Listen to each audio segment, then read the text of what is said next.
tuyo.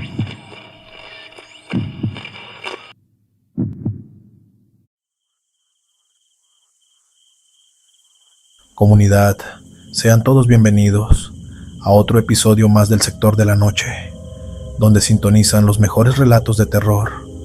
Me presento, mi nombre es Eduardo, y es un placer acompañarlos en esta noche de historias. Así que, sin más interrupciones, comenzamos. Esto es Sector de la Noche. Demencia. Buenas noches, Eduardo, y a toda la comunidad del Sector de la Noche. Antes de hablar sobre esta tragedia que marcó a familias de todo México, quisiera mandar un saludo a todos los que están escuchando esto. Vivimos en un país corrupto, eso es verdad, pero también es cierto que habemos miles de hermanos y hermanas mexicanas que hacemos las cosas como se deben, soñando con un futuro mejor para nuestro país. Sin más introducción, iré muchos años atrás. 2 de octubre no se olvida. Cuando estaba en la primaria, ignoraba muchísimas verdades. Hasta el día de hoy, decirlo en voz alta me cuesta como si fuera una piedra atorada en la garganta. Mi padre formó parte del batallón Olimpia. Desde niño lo supe, pero no comprendía el enorme peso que eso conllevaba. Crecí pensando que era un simple soldado más, que obedecía órdenes como cualquiera, y con los años entendí que estuvo metido hasta el cuello en algo que manchó más que sus manos. Desde entonces, cada recuerdo me deja un sabor amargo que no se quita. De niño, junto con mi hermano mayor, Damián, veíamos a mi padre como el hombre más grande que podía existir, con su uniforme impecable y esa mirada seria. Para nosotros era un protector del país, casi un superhéroe salido de las películas que veíamos en la tele. Caminaba por la calle y parecía que todo el mundo le respetaba, y eso nos llenaba de orgullo. Me hubiera gustado quedarme con esa imagen para siempre y guardarla intacta, sin que nada la ensuciara. El 2 de octubre lo vivimos como quien escucha truenos a lo lejos, sin saber de dónde vienen. Damián y yo estábamos en casa, oyendo las noticias por la radio y viendo a mi madre encender la tele a ratos. Mi padre llegó tarde, con el uniforme arrugado y oliendo a pólvora, pero con una sonrisa tranquila. Nos dijo que todo estaba bajo control, que había sido un disturbio de gente revoltosa. Decía que él, junto con sus compañeros, habían protegido a la nación. Nosotros le creíamos, sin dudarlo. Éramos niños, y en nuestra cabeza, las mentiras de papá eran verdad. A mis 8 años, creí que aquello había sido solo un conflicto de esos que con el tiempo la gente olvida. Pero los años me fueron abriendo los ojos hacia la peor de las pesadillas. Descubrí que lo que quedó de aquella fecha no fueron solo calles vacías y edificios con vidrios rotos. Quedaron cuerpos tendidos en el suelo, madres gritando entre charcos de sangre y gente arrastrada como si fueran bultos. Hubo estudiantes que desaparecieron sin dejar rastro, otros torturados hasta no poder reconocerse, y claro, familias enteras que fueron marcadas para siempre. Las plazas y azoteas no se limpiaron solo de basura, sino de pruebas, y todo para proteger a un gobierno enfermo. Detrás de esas órdenes no había justicia ni seguridad, solo la necesidad de matar por igual, con violencia, no importando si eran estudiantes, niños o mujeres. En los días posteriores a la matanza, mi padre siguió su vida como si nada. Salía temprano, regresaba con billetes nuevos en la cartera y una expresión de orgullo que a mí me parecía inquebrantable. Se reunía con compañeros para beber y reír, como si lo que había pasado fuera una victoria y no una herida abierta en el país. Pero llegó 1969 y con él el primer aniversario de tantas muertes. Recuerdo esa fecha como un punto de quiebre para mi padre, aunque uno merecido. Durante el desayuno, notamos a mi padre inquieto. Movía la taza de café de un lado a otro y apenas probando un sorbo. De pronto, se levantó de golpe, volteó hacia la puerta principal y pegó un grito que nos dejó helados. Dijo: «Ya voy». Después, corrió a abrirla como si alguien la estuviera golpeando con fuerza desde afuera. Ni Damián, ni mamá, ni yo habíamos escuchado un solo golpe.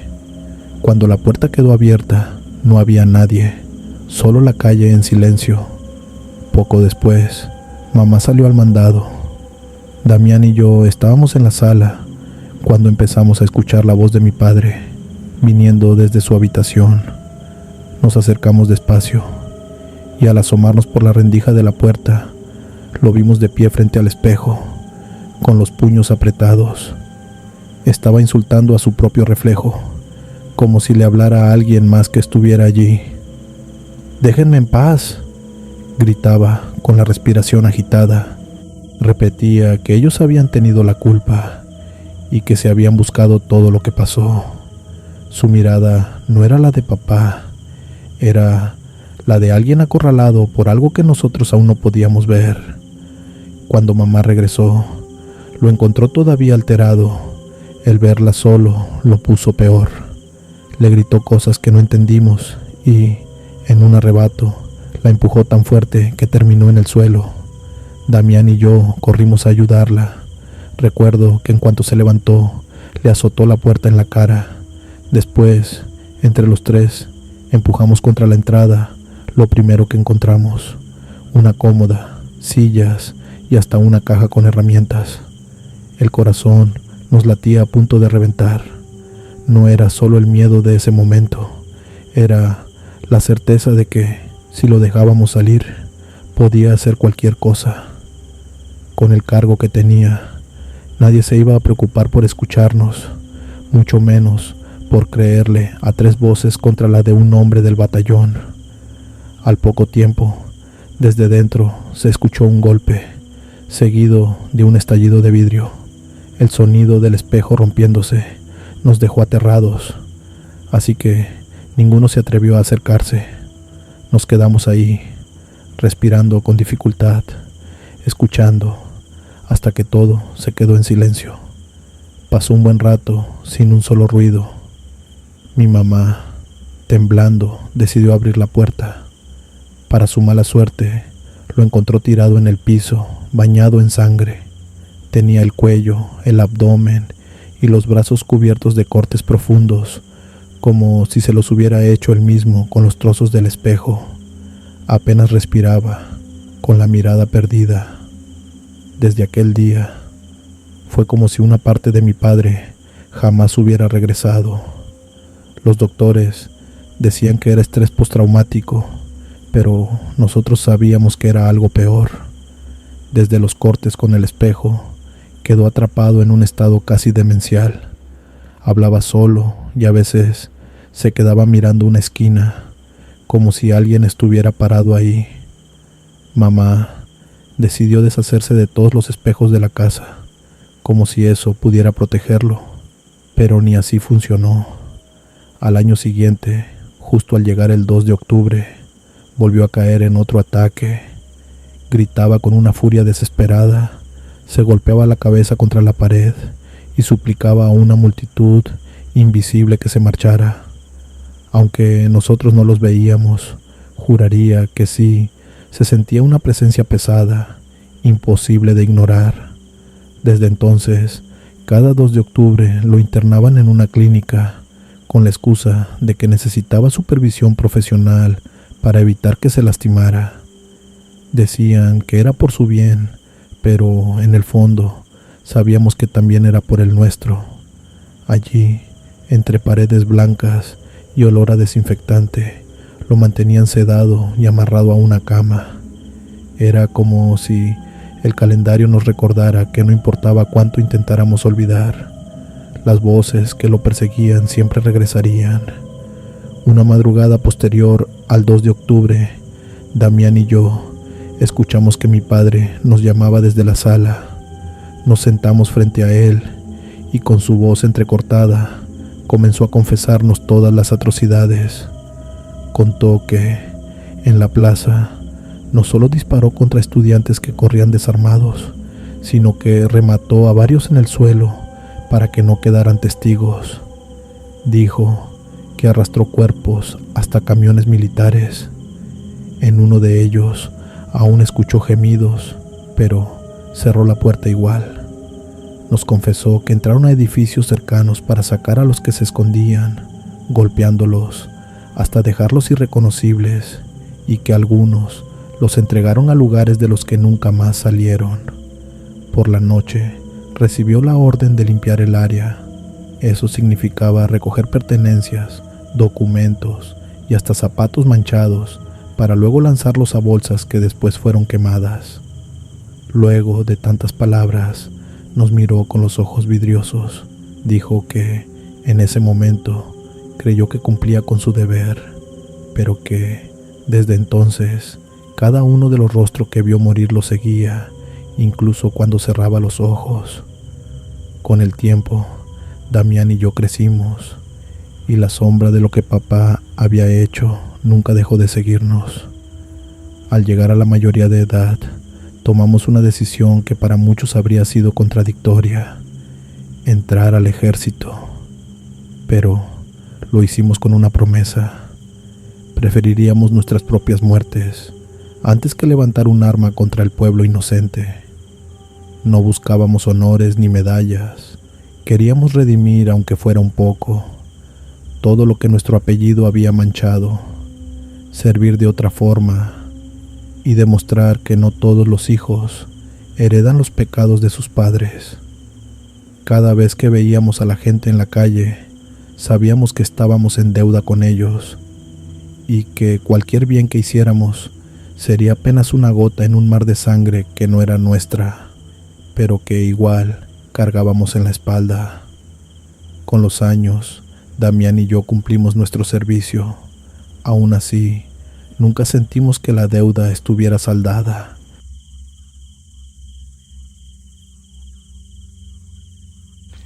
Si te están gustando las historias, nos gustaría que nos ayudaras con un like o un comentario, ya que eso nos ayudaría bastante. Y si no estás suscrito o suscrita, te invito a que lo hagas para que no te pierdas lo mejor de El Sector de la Noche. Mi nombre es Eduardo y hoy seré su narrador. Sin más, continuamos. Guardia de cera.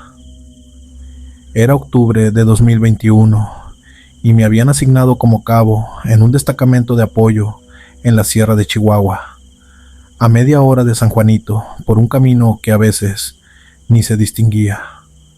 Nuestro campamento era un cuadro de lonas tensadas frente a un claro de pinos, con un generador que solo encendíamos para cargar radios y una mesa plegable donde hervíamos el café en una olla abollada. Las noches ahí no se medían por horas, sino por el aliento que salía como humo y por la manera en que el bosque te escuchaba respirar. Me tocó guardia con Soto, un muchacho de Sinaloa, de hombros anchos y paso sin prisa. Esa noche, al repasar el equipo, descubrimos el peor de los vacíos. Se había acabado el café. No era broma. Sin café, las horas se enciman, las luces se vuelven sombras caprichosas y el sueño te estira desde los párpados. El sargento nos dio luz verde para bajar a una ranchería donde sabíamos que vendían de todo un poco. Caminen por el trazo viejo, eviten la brecha y regresen antes de medianoche, dijo. Cargamos las lámparas, el radio de mano, las chamarras y salimos con el frío pegándose a la ropa. El camino de terracería se abría como una costura entre los pinos. No había luna, solo estrellas desparramadas que parecían más cercanas que la siguiente curva. Las piedras crujían bajo las botas y, a ratos, se escuchaban las campanillas de una vaca a lo lejos, y luego nada. Los olores cambiaban por tramos: tierra húmeda, resina, humo que venía sabe Dios de dónde. Soto mascaba un chicle con la paciencia de un reloj. Íbamos hablando de nimiedades para no pensar en el silencio. El radio chisporroteó una vez y se quedó mudo. A los 15 minutos de caminata vimos algo que no encajaba. Al principio pensé que eran luciérnagas. Luego entendí. Eran velas, muchas, a lo largo del trazo, clavadas en latas aplastadas. Pequeñas llamas quietas como si el aire las respetara. No olían a nada, pero daban una luz amarilla que el bosque devolvía en sombras redondas. No había gente, ni rezos, ni un perro que ladrara, solo las velas. Soto me miró, y yo asentí como si eso dijera algo.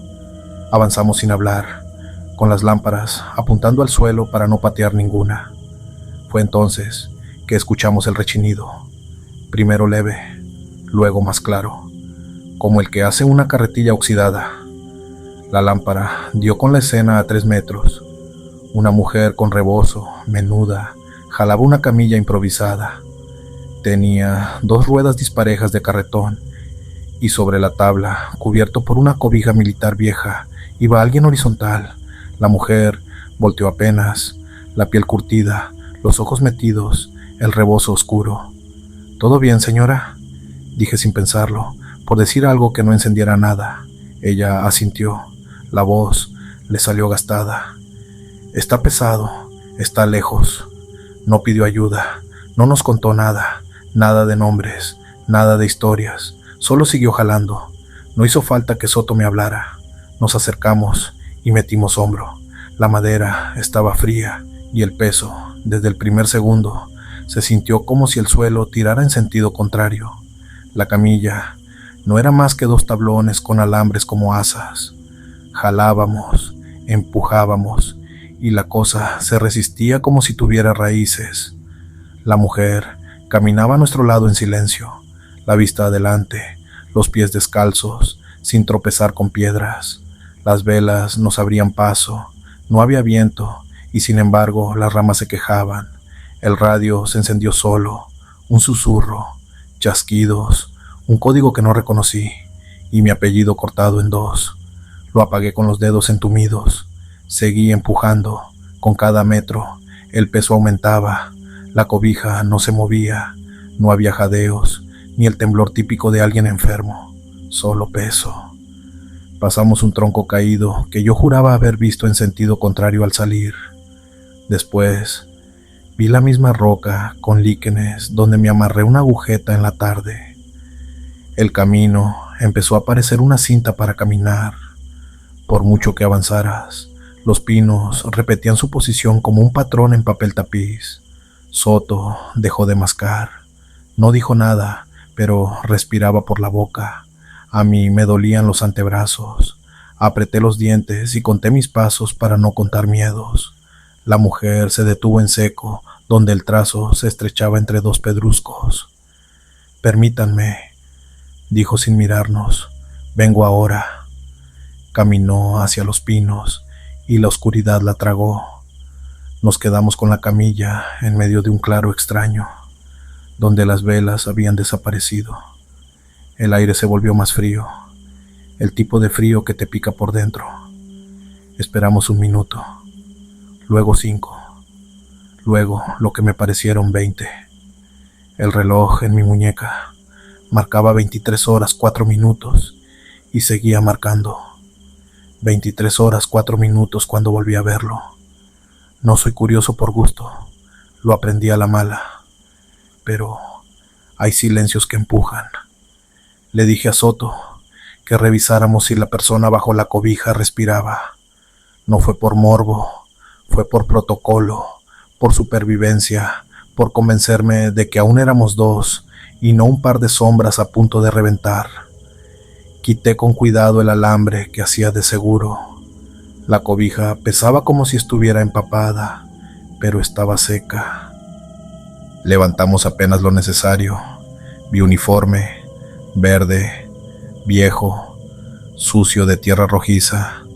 En la pechera, cosido con hilo negro, el apellido que llevo desde niño, mis mismas letras, la misma tipografía de la costurera de paso en el cuartel.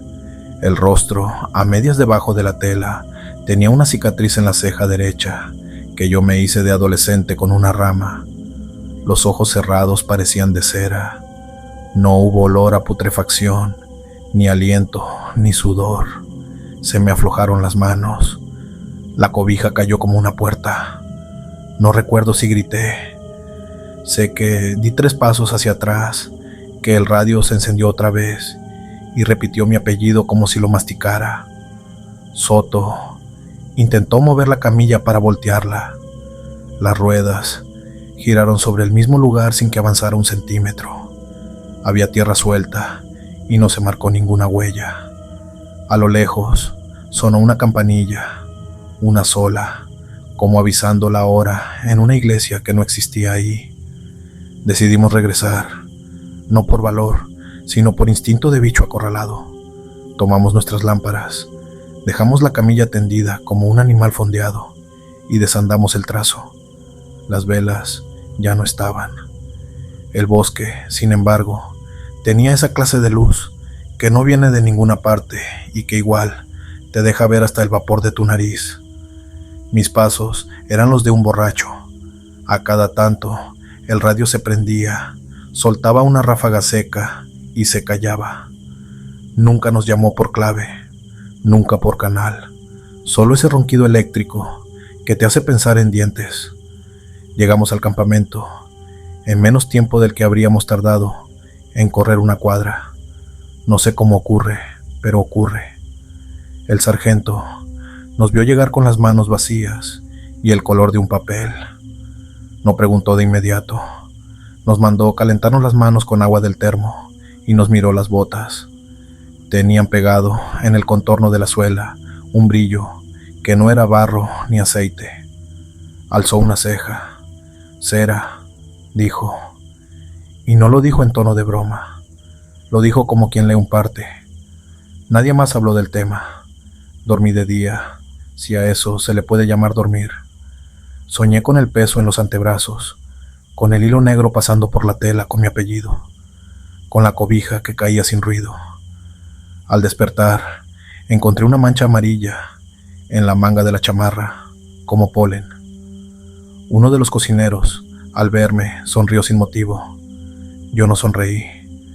Pedimos café a la unidad que nos reabastecía por la tarde. Llegó todo menos eso. La siguiente noche hubo café. No lo tomé. Durante las semanas que siguieron, nadie volvió a ver velas en el trazo viejo, pero más de uno, al detenerse a orinar, escuchó a lo lejos un rechinido como de fierros mal aceitados. Un soldado de Oaxaca dijo que esos ruidos acompañan a los que van y vienen con su muerto porque no encuentran camino. Un chofer civil que nos traía diésel cada viernes juró que en esa misma brecha, años atrás, se despachó un convoy fantasma que nunca llegó a su base. En la sierra, las historias cambian de boca, pero no de espina. Nunca regresé por esa vereda, no por miedo infantil, sino por respeto a lo que no entiendo. Cuando cumplí mi rotación, empaqué mis cosas con el cuidado de quien guarda una fotografía rota. Revisé la chamarra antes de meterla en la bolsa y, en el borde de la manga, vi otra vez el rastro amarillo. No olía a flor, olía a iglesia cerrada. No la sacudí, la doblé sin mirarla mucho. En el cuartel, durante el inventario, me quedé viendo mi nombre cosido en la pechera y pensé en la posibilidad, remota y sin embargo posible, de que alguno de nosotros cargue, de vez en cuando, con algo que todavía no ha pasado, con su propio peso destinado, con esa versión de sí mismo que espera en una tabla, sin reloj y sin voz, a que dos distraídos se ofrezcan amables. Hay cosas que duelen más por lo que no hacen ruido. Aquella noche no hubo gritos, ni carreras desbocadas cuesta abajo, ni luces cruzando el cielo. Hubo una camilla, cera en las botas, y la certeza de que el bosque sabe decir tu nombre cuando el tiempo se empeña en quedarse quieto. Desde entonces, Cada vez que me toca guardia, reviso el borde del camino en busca de velas improvisadas, no porque quiera volver a verlas, sino porque el cuerpo agradece prepararse para el peso que no se ve, y porque, si las veo, ya sé lo único que no haré: no meteré el hombro. El café volvió a su nivel normal de importancia, las bromas también, pero cuando las botas chirrían al secarse junto a la fogata, a veces escucho ese mismo rechinido de ruedas viejas y hago lo que aprendí esa noche: no miro de dónde viene. Aprieto más la taza, repaso en la cabeza los nombres de los que estamos vivos y espero a que el turno avance, aun si mi reloj se empeña en decir que son las 23:04 para siempre. Porque hay guardias que no se cumplen de pie, se cargan, y esas, las de cera, pesan más que cualquier mochila.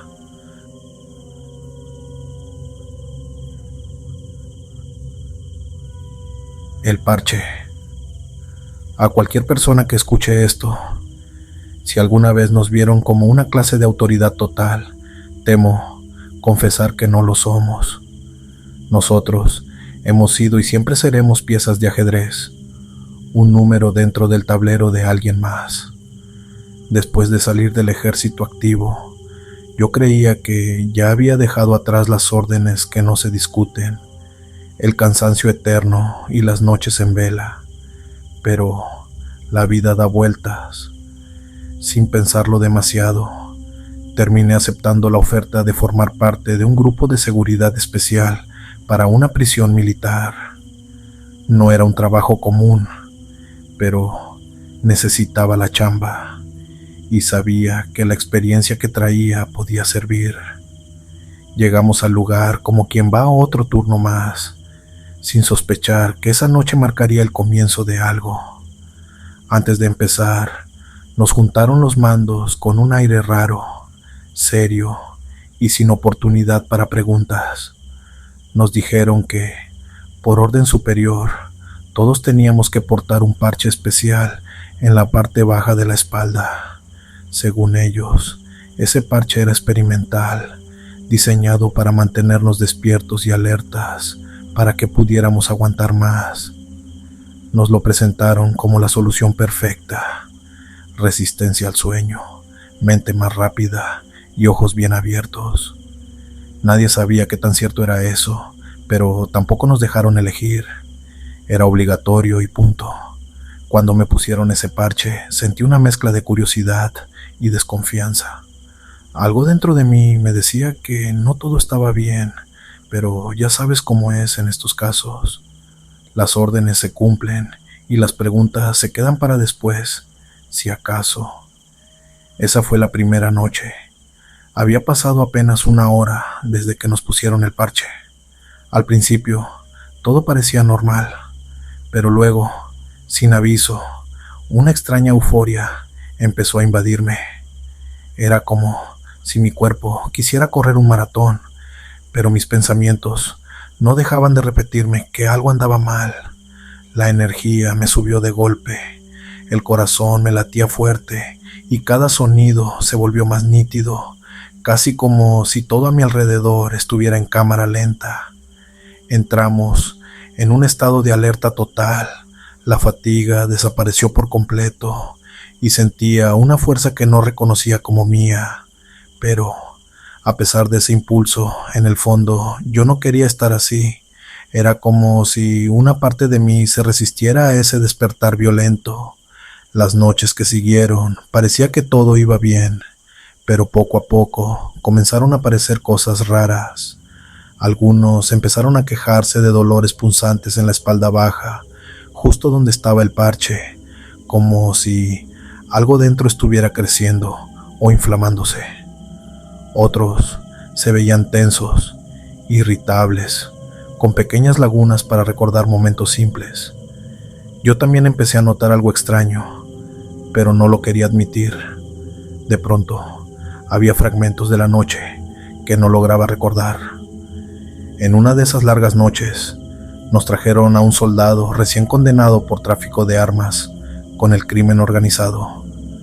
Mientras lo llevaban al módulo, uno de mis compañeros me preguntó en voz baja qué castigo creía que merecía ese impostor. Yo apenas empezaba a digerir la noticia, cuando él soltó sin más que le gustaría que al condenado lo crucificaran. Lo dijo con una sonrisa torcida y una risa maniática. Lo extraño era que ese compañero nunca había sido alguien de decir cosas tan crueles o violentas sin razón. Algo había cambiado en él. Entrando a la tercera semana con el parche puesto, la rutina parecía no cambiar, hasta que algo se salió de control. De repente se fue la luz por completo en toda la prisión, y eso no debería haber pasado. La cárcel estaba diseñada para que nada de eso ocurriera. Tenía sistemas de respaldo, generadores, todo a prueba de fallos, pero esta vez el apagón fue total y absoluto. Sin otra opción, agarramos las lámparas y comenzamos a patrullar los pasillos a tientas, con la única guía de la luz tenue que nuestras linternas daban.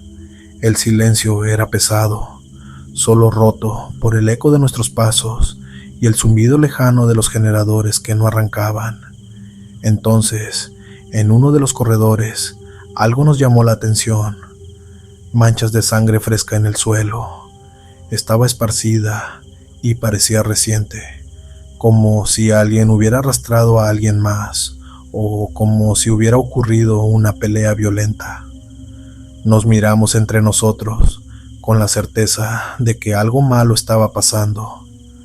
Al instante pensamos en un reo que habría aprovechado la oscuridad para escapar o para hacer algo aún peor con los demás prisioneros. La tensión creció y sin perder tiempo nos preparamos para enfrentar lo que sea que se escondía en esa oscuridad. En una parte de nuestra vigilancia avanzamos con cuidado por el pasillo. Al revisar el piso notamos huellas de botas militares, frescas y profundas, marcando un camino sin sentido aparente. No eran las huellas de un prisionero común, ni de un desconocido. Eran las huellas de alguien como nosotros, de un guardia. El miedo se apoderó del grupo. La idea de que alguien, uno de los nuestros, estuviera detrás de esa masacre era demasiado oscura para aceptar. De repente, la luz volvió sin aviso. La oscuridad desapareció, pero el mal presentimiento siguió ahí. Poco después, llegaron los mandos superiores, los mismos que nos pusieron el parche. Entraron con calma, sin mostrar sorpresa. Comenzaron a entrevistarnos uno por uno, tomando notas como si fuéramos solo sujetos de prueba. No había empatía, solo control. Sabíamos que esto era más que un simple apagón. Estábamos siendo observados, y lo que vivíamos era parte de algo oscuro y planeado. Poco después, nos llegó la peor noticia. 2 de nuestros compañeros fueron los responsables de matar a varios reos durante el apagón. Lo más aterrador no era solo la violencia, sino que parecían no tener conciencia de lo que hacían, como si sus cuerpos actuaran solos, sin voluntad ni control. Era como si algo dentro de ellos los hubiera convertido en máquinas de matar, impulsadas solo por un instinto oscuro y brutal.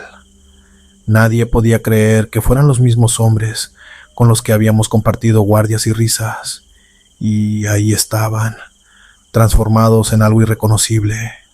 Al final, nos quedó claro que todos éramos parte de un experimento. Los mandos encargados nos miraban con una satisfacción fría, como si hubieran ganado algo más allá de una simple prueba. Yo no podía evitar sospechar lo que realmente buscaban. Soldados que funcionaran como máquinas de matar, sin conciencia ni sentimiento, controlados solo por impulsos y furia desatada. El parche no era solo para mantenernos despiertos. Liberaba una carga brutal de todas esas hormonas que despiertan la agresividad, la violencia sin control. Nos estaban transformando en algo que ni siquiera reconocíamos como humanos. Esto ocurrió a inicios del 2000. Ahora me atrevo a contar esta historia porque el silencio pesa más que el miedo. Lo que viví y vi no fue un error ni un accidente. Fue un plan frío y calculado que sigue vigente en las sombras.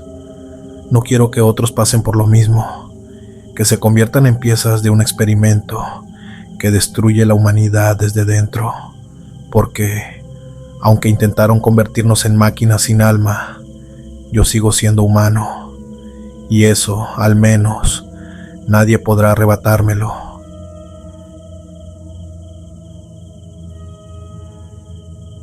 El milagro. Hola comunidad del sector de la noche, mi nombre es Isaac y quisiera platicarles sobre algo que me voló la cabeza. Se trata de algo insólito, pero completamente real, ocurrido en pleno 2021. Todo ocurrió así. Nos mandaron a custodiar un cerro por unos avistamientos extraños. Por las madrugadas se veían destellos y grandes fumarolas de humo. Sabiendo esto, subimos sin mucha expectativa, pensando en otra guardia aburrida. El camino estuvo lleno de veladoras y olor a copal. Al llegar, la gente nos recibió mal. Cerraron puertas, metieron a los niños y nos miraban como si les estorbáramos. No hablaban, pero se notaba que querían que nos fuéramos. Tan pronto como llegamos a la parte de los avistamientos, nos encontramos con una enorme luz.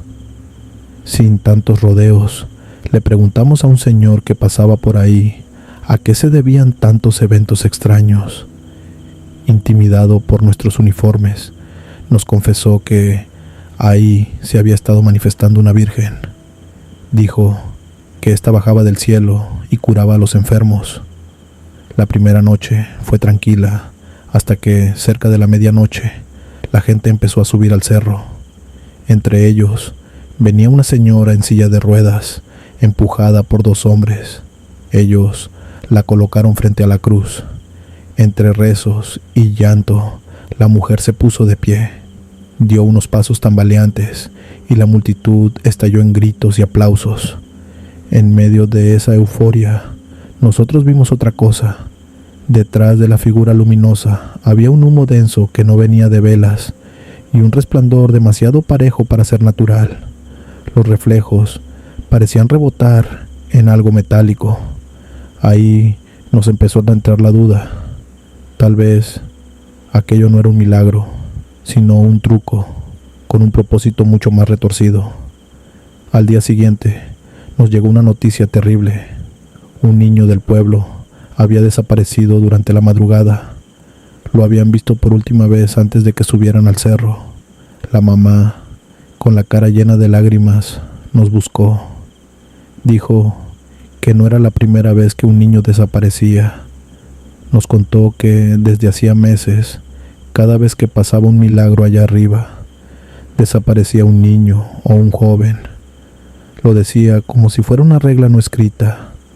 Por cada persona que sanaba, algo o alguien se llevaba a un inocente.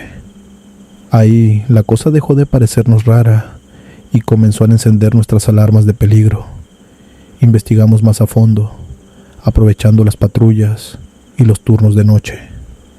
En menos de una semana encontramos lo que buscábamos: cables escondidos bajo la tierra, espejos colgados entre los árboles y una planta eléctrica cubierta con lona.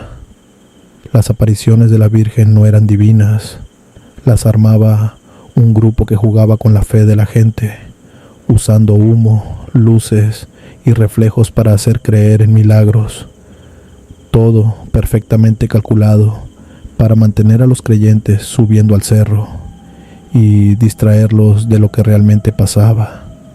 Seguimos investigando y lo que salió fue peor de lo que imaginamos. Los que montaban la Virgen no eran solo estafadores, eran traficantes de órganos. Usaban el show para distraer y, en medio del alboroto, se llevaban a los más jóvenes. Hasta descubrimos que algunos de los que supuestamente habían recibido milagros, en realidad, eran parte del grupo. Fingían sus curaciones para dar credibilidad al engaño y mantener a la gente subiendo confiada, sin saber que muchos no volvían a bajar. Cuando llegó el momento de detener a todos los involucrados, nos organizamos para bajar a los responsables esposados.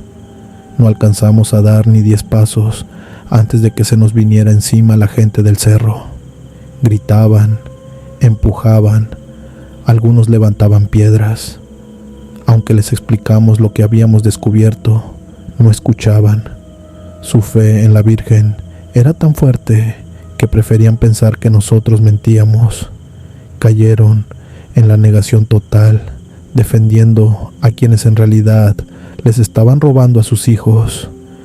Por un momento, parecía que iban a lincharnos a nosotros antes que dejar que nos lleváramos a los culpables. Por suerte, logramos contener a la gente y detener a todos los traficantes.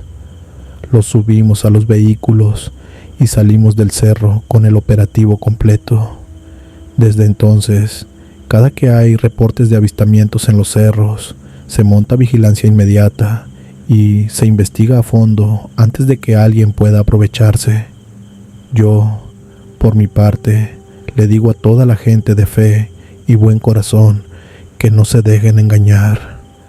Todos los que somos fieles creyentes debemos de tener bien grabado esto. Los verdaderos milagros aparecen por sí solos y nunca se cobran con la sangre de los más jóvenes.